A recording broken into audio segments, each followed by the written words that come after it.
ಜನತಾದಳ ಹಾಗೂ ಭಾರತೀಯ ಜನತಾ ಪಕ್ಷದ ಸಂಯುಕ್ತ ಆಶ್ರಯದಲ್ಲಿ ಇಡೀ ರಾಜ್ಯದಲ್ಲಿ 2024ರ ಲೋಕಸಭಾ ಚುನಾವಣೆಯನ್ನು ಎದುರಿಸ್ತಾ ಇರುವಂತದ್ದು ನಮ್ಮೆಲ್ಲರಿಗೂ ಕೂಡ ಗೊತ್ತಿರುವಂತಹ ವಿಚಾರ.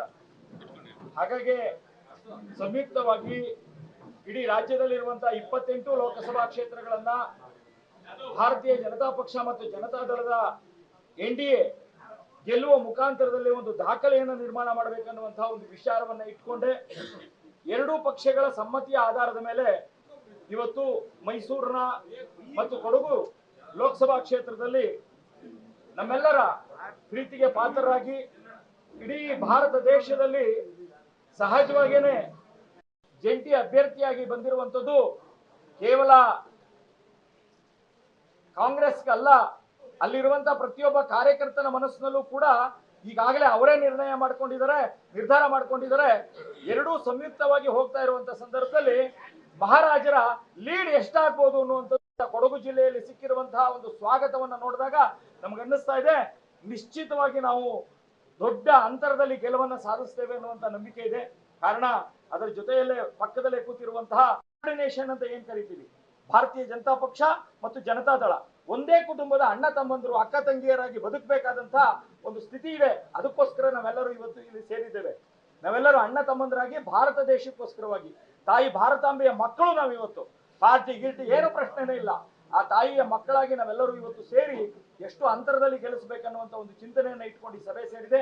ಅಷ್ಟು ಮಾತ್ರ ಅಲ್ಲ, ಒಬ್ಬ ಸಾಮಾನ್ಯ ಕಾರ್ಯಕರ್ತ, ಒಬ್ಬ ಸಾಮಾನ್ಯದಲ್ಲಿ ಸಾಮಾನ್ಯ, ಯಾರೇ ಗಾಡ್ ಫಾದರ್ ಇಲ್ದೇನೆ ತಾವಾಗೆ ತಮ್ಮ ಜೀವನದಲ್ಲಿ ಎಲ್ಲರ ಪ್ರೀತಿಯಿಂದ ಬೆಳೆದಂತವರು ಬಾಲರಾಜ್ ಇವತ್ತು ಚಾಮರಾಜನಗರ ಲೋಕಸಭಾ ರಿಸರ್ವ್ ಕಾನ್ಸ್ಟಿಟ್ಯೂನ್ಸಿನಲ್ಲಿ ನಮ್ಮ ಅಭ್ಯರ್ಥಿಯಾಗಿದ್ದಾರೆ. ಅಲ್ಲೂ ಕೂಡ ಇವತ್ತು ಕಾಂಗ್ರೆಸ್ ಚಿಂತನೆ ಯಾಕೆ ಮಾಡ್ಲಿಕ್ಕೆ ಹೊರಟಿದ್ದಾರೆ ಅಂತಂದ್ರೆ ಜನತಾದಳದ ಮತ ಅಲ್ಲೂ ನಿರ್ಣಾಯಕ, ಆ ಕ್ಷೇತ್ರದಲ್ಲೂ ಕೂಡ ನಿರ್ಣಾಯಕವಾದಂತಹ ಒಂದು ಮತ ಜನತಾದಳದಲ್ಲಿದೆ. ಹಾಗಾಗಿ ಇಬ್ಬರೂ ಸೇರಿ ಈ ಎರಡೂ ಕ್ಷೇತ್ರಗಳನ್ನ ಗೆಲ್ಲಿಸಿ ಹೋಗುವಂತ ಜವಾಬ್ದಾರಿ ಇವತ್ತು ನಮ್ಮೆಲ್ಲರ ಮುಂದೆ ಇದೆ. ಹಾಗೆ ನನಗೆ ಇನ್ನೂ ಸ್ವಲ್ಪ ಜಾಸ್ತಿನೂ ಇದೆ. ಮಂಡ್ಯ ಮತ್ತು ಹಾಸನ ಎರಡೂ ಜವಾಬ್ದಾರಿಗಳು ಕ್ಲಸ್ಟರ್ ಜವಾಬ್ದಾರಿನೂ ನಮ್ಮ ಮುಂದೆ ಇರೋದ್ರಿಂದಾನೆ ಇವತ್ತು 4 ಕ್ಷೇತ್ರಗಳನ್ನ ಗೆಲ್ಲಿಸಿ ಕರ್ಕೊಂಡೋಗಿ ಒಂದು ದಾಖಲೆಯನ್ನ ನಿರ್ಮಾಣ ಮಾಡುವಂತಹ ಜವಾಬ್ದಾರಿ ಇರುವಂತಹ ಸಂದರ್ಭ ಇವತ್ತಿದೆ. ಹಾಗಾಗಿ ಇವತ್ತು ವಿಶೇಷವಾಗಿ GT ದೇವೇಗೌಡರು ನಮ್ಮ ಇಬ್ಬರು ಅಭ್ಯರ್ಥಿಗಳನ್ನ ಇಲ್ಲಿಗೆ ಕರೆದಿರುವಂತದ್ದು ಬಹಳ ಆನಂದವಾದಂತಹ ಒಂದು ವಿಚಾರ.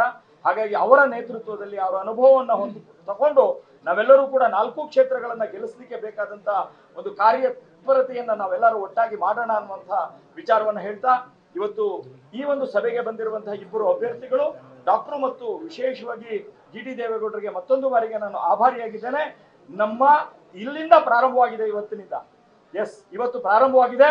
ಈ ಪ್ರಾರಂಭ ಎಲ್ಲಿವರೆಗೆ ಆಗುತ್ತೆ ಅಂತಂದ್ರೆ 4 ಕ್ಷೇತ್ರಗಳನ್ನ ಹೈಯೆಸ್ಟ್ ಲೀಡ್ನಲ್ಲಿ ಗೆಲ್ಲಿಸುವ ಮುಖಾಂತರದಲ್ಲಿ ವಿಜಯೋತ್ಸವವನ್ನು ಆಚರಣೆ ಮಾಡುವವರೆಗೂ ಕೂಡ ನಾವೆಲ್ಲರೂ ಅಣ್ಣ ತಮ್ಮಂದರ ರೀತಿಯಲ್ಲಿ ನಮ್ಮ ಜೀವನವನ್ನ ಸಾಗಿಸೋಣ ಅಂತೇಳಿ ತಾಯಿ ಚಾಮುಂಡೇಶ್ವರಿಯಲ್ಲಿ ಆಶೀರ್ವಾದವನ್ನ ಬೇಡ್ತಾ ನನ್ನೆರಡು ಮಾತನ್ನು ಮುಗಿಸ್ತೇನೆ. ನ್ಯೂಸ್ ಫಸ್ಟ್ ನಿರ್ಭೀತಿಯಿಂದ ನಿಮ್ಮ ಪರವಾಗಿ.